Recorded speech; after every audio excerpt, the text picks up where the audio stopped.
Hola imparables, bienvenidos a un nuevo episodio de Recalibrando. El día de hoy vamos a hablar sobre recalibrar tu duelo parte 2. Les voy a contar sobre la historia del encarcelamiento de mi papá en Venezuela. Pero si aún no has escuchado la parte 1, asegúrate de ir porque voy a hablar de varios conceptos que te van a ayudar a dar más contexto de lo que vamos a estar platicando hoy. Antes de iniciar, me gustaría recordarte de suscribirte a nuestro canal y además dejar un comentario para que así eso nos va a ayudar muchísimo para que más mujeres puedan recalibrar sus vidas. ¿Por qué decidí hablar sobre esto en este espacio? La verdad, mi razón principal es transformar el dolor en propósito. No solamente les quiero aquí echar el cuento de lo que pasó y de cómo lo viví como hija, sino además contarles 5 lecciones que me han ayudado a mí, que me han enseñado en todo este proceso, y estoy segura de que si tú estás pasando por algún tipo de duelo, también te van a ayudar en tu camino. La otra razón es porque quiero alzar la voz. El día de hoy se cumple 1 año desde que encarcelaron a mi papá. Entonces quiero que se sepa qué es lo que está ocurriendo y cómo nosotros lo hemos vivido, bueno, particularmente yo como hija. Y a pesar de que no voy a contar en detalle todo sobre el caso, porque honestamente se lo pueden conseguir en el internet, yo aquí sí les quiero dar un poco de contexto de quién es mi papá y pudiese pasar todo el episodio contándoles su biografía, pero 5 datos importantes sobre él. El doctor Alejandro Rebolledo es doctor en ciencias jurídicas. Lleva más de 30 años de experiencia en toda la parte de crimen organizado y derecho penal. Es autor de más de 10 libros, es profesor universitario y además recibió un premio Guinness por la clase magistral más larga sobre el crimen organizado. ¿Y qué pasó? Esto también lo voy a simplificar. Como sabemos, en Venezuela está el gobierno de Maduro. En el 2017 hubo un gobierno paralelo precedido por Guaidó.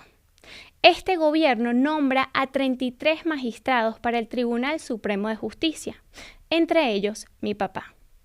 En paralelo, el gobierno de Maduro anuncia una orden de aprehensión contra estos 33 magistrados. En ese momento, mi padre sale de Venezuela y se instala en Estados Unidos. En Estados Unidos pasaron 2 cosas importantes. La primera es que un grupo de estos 33 magistrados crearon una iniciativa llamada el Tribunal Supremo de Justicia en el Exilio y se instalaron en la OEA, en la Organización de Estados Americanos en Washington. Mi padre no solamente no se juramentó ante esta iniciativa, sino además se desvinculó públicamente porque realmente cualquier decisión que esta iniciativa tomara no era aplicable en la práctica. Y lo segundo que ocurrió es algo que estoy segura que muchos de ustedes que me están escuchando pudiesen conectar, y es que recibí una llamada que nos asustó muchísimo, pasamos un susto enorme, y es que mi papá me llama y nos dice que está enfermo y que tiene cáncer y que lo tienen que operar. No les voy a mentir, esa es una de las cosas que hasta el día de hoy me preocupan, porque cualquier persona que ha tenido un familiar que tiene un proceso oncológico saben que necesitan una revisión periódica. Con la convicción de que él no cometió ningún delito, mi papá se presenta voluntariamente ante los tribunales en Venezuela para resolver su situación jurídica. Desde entonces, mi papá ha sido recluido en el Helicoide, en Caracas, y está siendo acusado de traición a la patria y conspiración, delitos que contemplan una pena de más de 30 años de prisión. Ahora, ¿quién es mi papá para mí? Porque capaz algunos piensen, ay, bueno, si tú no eras tan cercana con tu papá, pero honestamente mi papá... esta pregunta me cuesta porque mi papá ha sido un pilar fundamental toda mi vida. Ok. Mi papá no solamente ha sido mi mentor, una persona que, y porque digo mi mentor, es una persona que yo me dedico mucho de lo que él hace, o hacía. Ahorita no puede, ¿no? Por la situación, pero él ha sido conferencista, como les dije, es autor. Y una de mis inspiraciones para yo hacer lo que hago era verlo. Yo lo veía en los escenarios, cómo llevaba su mensaje, un mensaje distinto al que yo manejo, pero un mensaje bastante poderoso y viendo el impacto en la audiencia, yo decía, yo quiero hacer esto. No estoy segura de qué voy a hablar, pero yo quiero hacer lo que él está haciendo, así inspirando a más personas. Y creciendo siempre me codié mucho con su ambiente en la parte de la comunicación, esto que estoy haciendo. Entonces, toda mi vida, o sea, realmente en esta parte profesional, él fue el que me decía, Daya, tienes que lanzar un libro. Y yo ya va todavía con muchos miedos, ¿no? Yo no me consideraba autora, no me veía como una persona capaz de hacerlo. Y él me empujaba, vamos, tú puedes.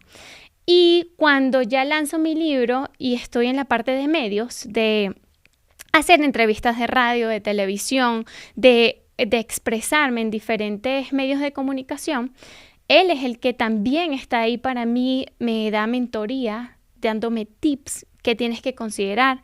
Después de entrevistas de televisión, a la persona que se veía todas las entrevistas me decía, tienes que corregir esto, esto y esto. Entonces en la parte siempre fue, y bueno, ojalá pudiese decir ha sido, pero mi mentor. Y además, esa es la parte profesional, y además en la parte emocional, yo siempre he tenido una relación súper cercana con mi papá. O sea, es una realidad que fui toda mi vida una persona súper consentida, una persona que, disculpen, sabía que me iba a costar, pero no sabía qué tanto. Una persona que teníamos una relación muy estrecha, o sea, con la que yo pudiese confiar, mi protector número 1, o sea, dígame con los novios, ni se diga, o sea, la persona más celosa del planeta, porque siempre me protegió y me cuidó las espaldas y por eso para mí ha sido tan difícil todo este proceso. Ahora les quiero contar cómo fue la experiencia de enterarme, porque son detalles que pocas personas saben, solo las personas muy cercanas a mí. Y quiero decirles mi perspectiva como hija, cómo lo viví y que estoy segura que algunas personas se van a relacionar con entrevistas, con noticias que no se esperan. Yo ese día, el 19 de noviembre, estoy dando mi última charla del año. Estaba súper emocionada de llegar porque fue una charla además con demasiada energía. La di a estudiantes. De hecho, me contrató la Secretaría de Juventud donde yo vivo y entonces fue increíble, fue un cierre espectacular. Llego a mi casa y yo estoy arreglando cosas, ya dejando todo, le cuento a mi esposo cómo me fue, y de repente me entra una llamada al grupo de mi familia. Y yo siempre, cada vez que entra una llamada al grupo de familia, sabemos que es algo importante, ¿ok? Entonces me entra una llamada de mi mamá y ahí están mis hermanos y yo.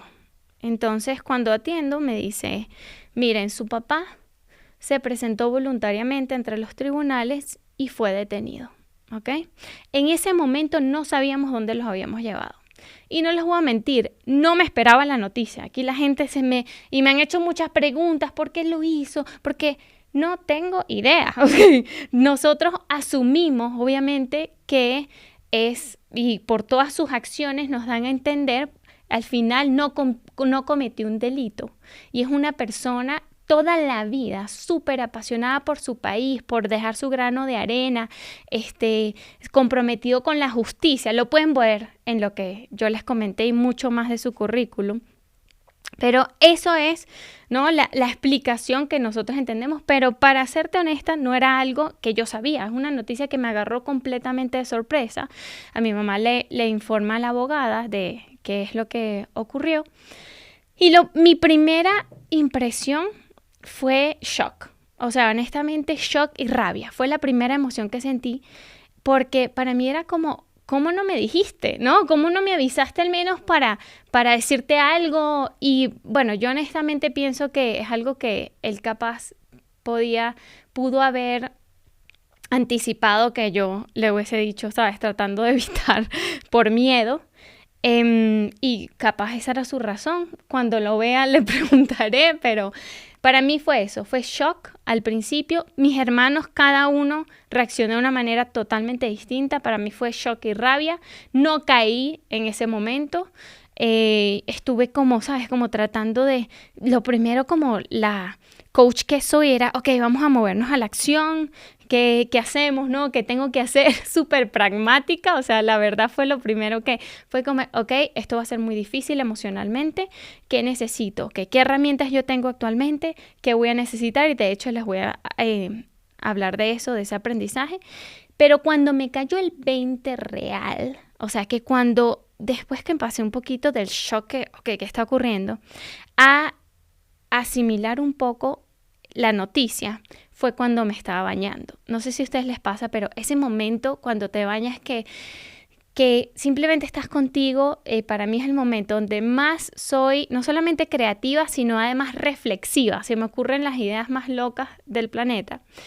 Y cuando me estoy bañando, que tengo esta oportunidad de estar solo conmigo, fue cuando pensé lo que implicaba el no poder llamar a mi papá en cualquier momento, el no saber dónde está. O sea, empezaron las preocupaciones, él necesita una pastilla diaria, podemos llevarle la pastilla, dónde va a dormir, ¿no? El tan solo hecho, se los digo y lo recuerdo.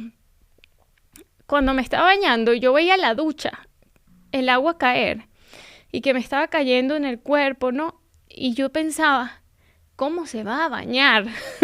O sea, todo en mi mente era pensando eso. ¿Cómo se va a bañar? ¿Cómo se va a vestir?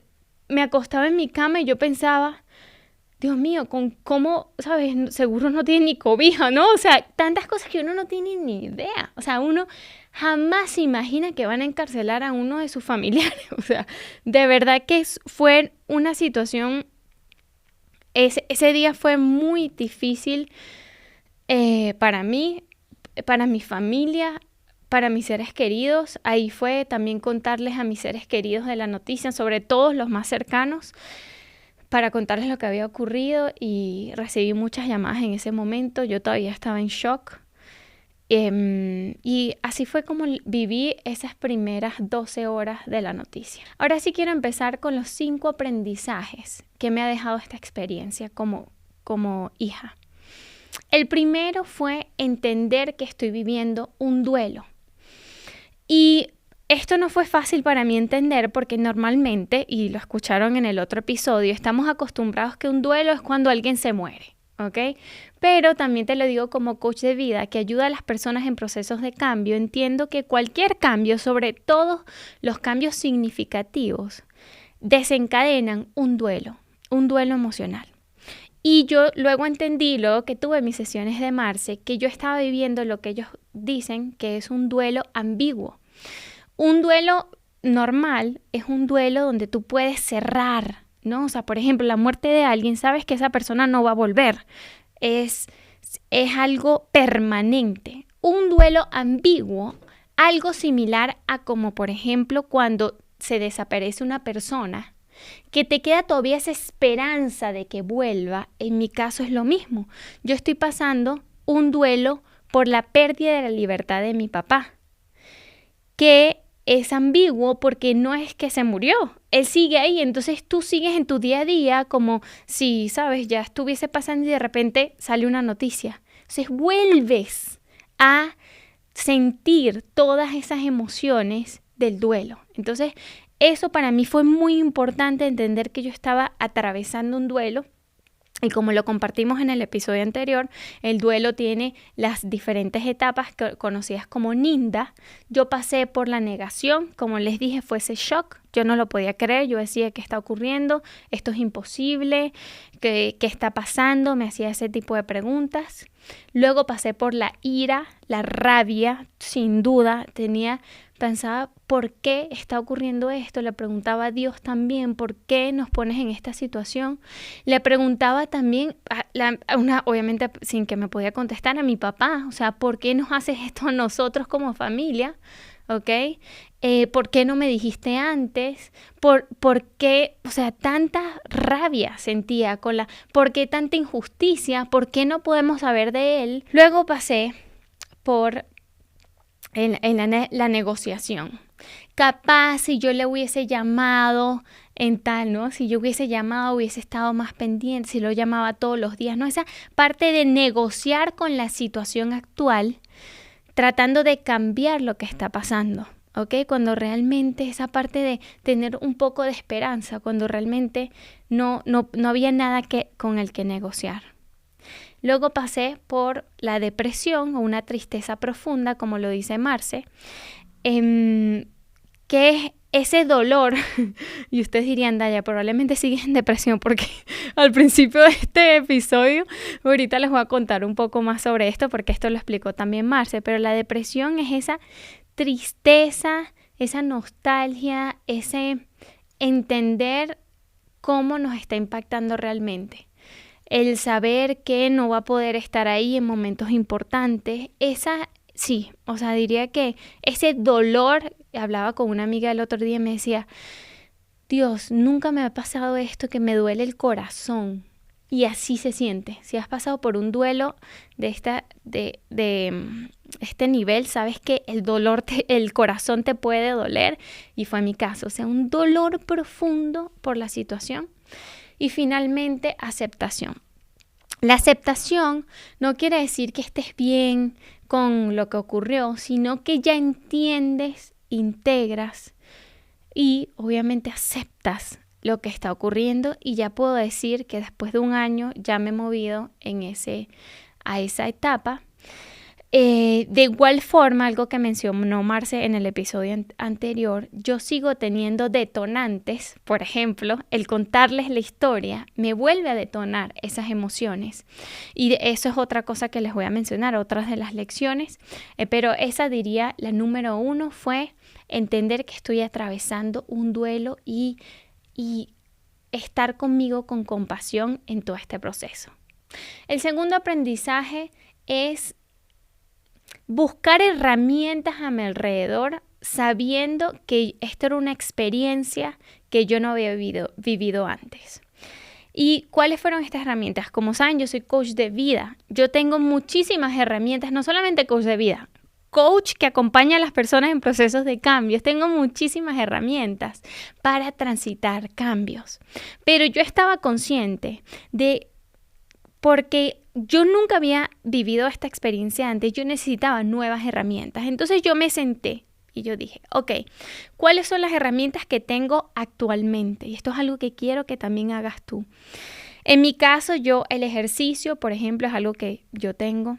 La parte de la meditación, el estar consciente de mis pensamientos, poder manejarlos. La otra parte que yo tengo bastante fuerte en mi red de apoyo, también lo vi como una herramienta. El coaching es otra cosa que yo siempre he tenido constantemente. ¿Ok? Esas son algunas de las herramientas que yo dije, yo ya tengo, estoy consciente. Una herramienta que le hago a mis clientes, la agilidad emocional, también tengo esa herramienta desarrollada. Que yo ya tenía esta parte. Y luego pensé, ¿qué más necesito? Entonces pensé, yo necesito entrar en un proceso de terapia, sin duda, ¿ok? Fue lo primero que busqué, terapia psicológica. Busqué mis diferentes, porque yo tengo a varias a las que yo refiero a mis clientes de coaching. Entonces dije, ¿cuál de estos ramas siento que me vendría mejor? Me fui por la parte sistemática. Luego busqué terapia energética. Yo tengo una amiga muy querida que espero también tenerla pronto en el podcast, que se llama Paloma. Ella me ayuda en toda la parte energética. Eso es cuando tú sientes que sientes una pesadez en tu cuerpo, no sabes por qué es, y además Paloma es demasiado sabia. Entonces toda esa parte energética y me ayudó muchísimo. Y la otra parte fue fortalecer mi fe. ¿Ok? Esto es algo que yo soy católica, ustedes lo saben, pero yo sabía que en estos momentos de tanta incertidumbre yo necesitaba enfocarme en fortalecer mi fe. Cuando hay mucho que no puedes controlar, yo creo en la fe por encima del miedo. Entonces me acerqué más a mi fe, ir frecuentemente a misas, orar, toda esa parte y acercarme a la Biblia. Entonces, ese fue mi segundo aprendizaje, el estar consciente de cuáles son las herramientas que tengo y cuáles son aquellas que necesito para enfrentar esto nuevo que estoy atravesando. El tercero fue entender que mi mente puede ser mi peor enemigo o mi mejor aliado. Y esto me pasó muchísimo, sobre todo al principio. Yo les comentaba que muchos pensamientos me venían a la mente de qué estaba haciendo, cómo si estaba comiendo bien, si tenía las medicinas, cómo era el lugar donde estaba durmiendo, con quién se estaba relacionando. Tantos miedos. A ver, también les digo, mi papá es juez, fue juez. Entonces imagínense una persona que encarcelaba a personas, ¿ok?, en una cárcel. O sea, ese era otro miedo que yo tenía. Entonces, tantos miedos que yo tenía, yo decía, ya va. Yo estoy viviendo en mi peor infierno en este momento. Yo necesito transformar y manejar esos pensamientos sin dejar de validarlos, porque obviamente esos pensamientos me estaban diciendo mis valores, la parte de que yo valoro la estabilidad, yo valoro el bienestar, la seguridad, ¿no? Yo entendiendo qué me estaban diciendo mis pensamientos, al mismo tiempo transformándolos y cortando ese circuito de pensamientos negativos y mandándole, como me decía Paloma, mandándole a mi papá las buenas energías. Ok, en vez de cómo se debe estar durmiendo, hoy durmió hoy pudo descansar, ¿con quién estará? Están con compañeros que lo apoyan, que están, que por situaciones similares, eso me ayudó muchísimo a transformar estos pensamientos tan negativos en unos más positivos. El cuarto es entender y abrazar mis detonantes. ¿Y a qué me refiero con esto? Yo les dije que sí, yo ya estoy en el proceso yo ya estoy en la etapa de aceptación del duelo, pero yo voy a estar transitando toda hasta que supere hasta que se acabe esta pesadilla que estamos viviendo, diferentes detonantes que me van a reconectar con diferentes emociones. Les voy a dar un ejemplo. Cuando apenas yo me enteré de la noticia, fue una boda. Y en la boda, saben que algo típico es que la hija baila con su padre. Y es algo que a mí me costó muchísimo ver y en ese momento sobre todo fue porque yo me pensaba en que yo nunca tuve esa oportunidad y también el dolor de que mi papá no estaba ahí conmigo, quién sabe cuándo lo iba a volver a ver. Entonces eso fue un detonante para mí. Lo abracé y empecé a aprender a agradecer de la oportunidad que esa persona sí tiene de vivirlo con sus padres, con su papá. Entonces, ahora cada vez que voy a una boda pienso en eso. ¡Wow! ¡Qué bendición que esta persona sí puede tener esta experiencia! Y la verdad cambia toda la emoción. Otro detonante, por ejemplo, fue el Día del Padre. Fue de los días más duros y yo sabiendo esto y anticipándolo, viajé ese día para reencontrarme con mi hermano, que no lo veía desde que nos enteramos de la noticia y no hay nadie que entienda mejor lo que estás viviendo. Bueno, en este caso, que tus hermanos, porque tienen, ¿no?, ese vínculo. Entonces, para mí fue eso también. Fue muy difícil. Entonces, me senté con mi emoción, la abracé. De igual forma, otro momento súper duro para mí, y lo puede decir mi familia, fue el 1 de enero. Dios mío, espero que lo pueda decir. Es que el 1 de enero para mi papá siempre ha sido un día súper importante porque es el inicio de un nuevo año, de nuevas energías, de nuevas metas, y él tiene una tradición súper establecida donde con arepa, obviamente venezolanísimo, con arepa comemos con queso crema y salmón y mimosas, ¿no? Entonces yo obviamente no iba a hacer eso, la excepción este año. Compré mi salmón, hicimos mis arepas y comiéndolo yo veía a mi mamá vertir el jugo de naranja y yo me podía imaginar a mi papá haciéndolo porque fue súper difícil, la verdad. O sea, se los digo, fue súper difícil porque igual cuando sonaron los fuegos artificiales yo decía, él los estará escuchando desde la celda, ¿saben? O sea, son cosas que nadie se imagina lo doloroso que puede llegar a ser el no poder llamarlo o saber o que esté ahí en esos momentos tan importantes que no vamos a volver a recuperar. Y número 5, esta lección es muy importante y la verdad súper vulnerable. Y nunca la he compartido antes, además de con mi esposo o mi mamá. Y es que escuches tu alma sin juzgarla.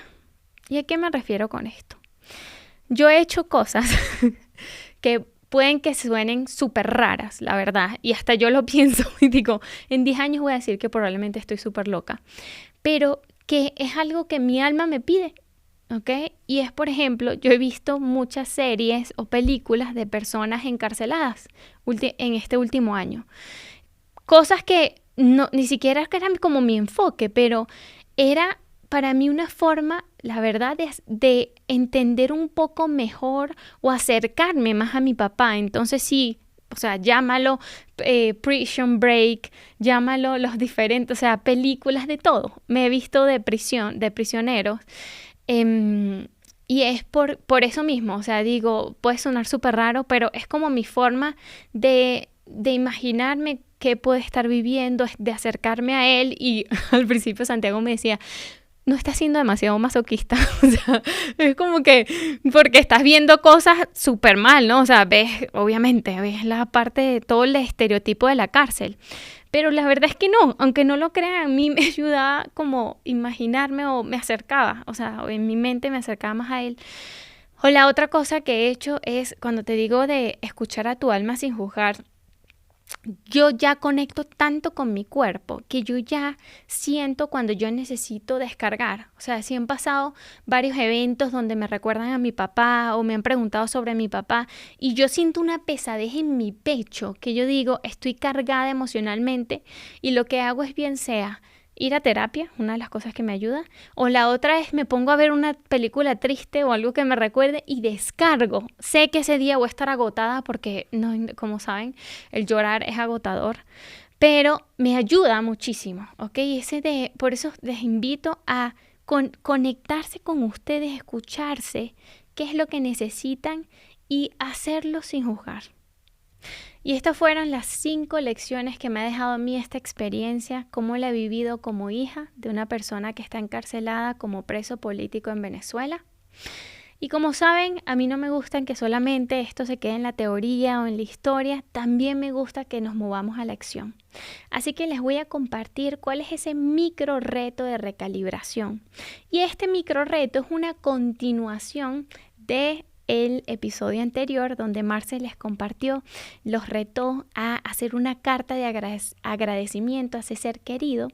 Para mí este micro reto me lo mandó mi terapeuta y es hacer una carta de perdón. ¿Y cómo vas a empezar?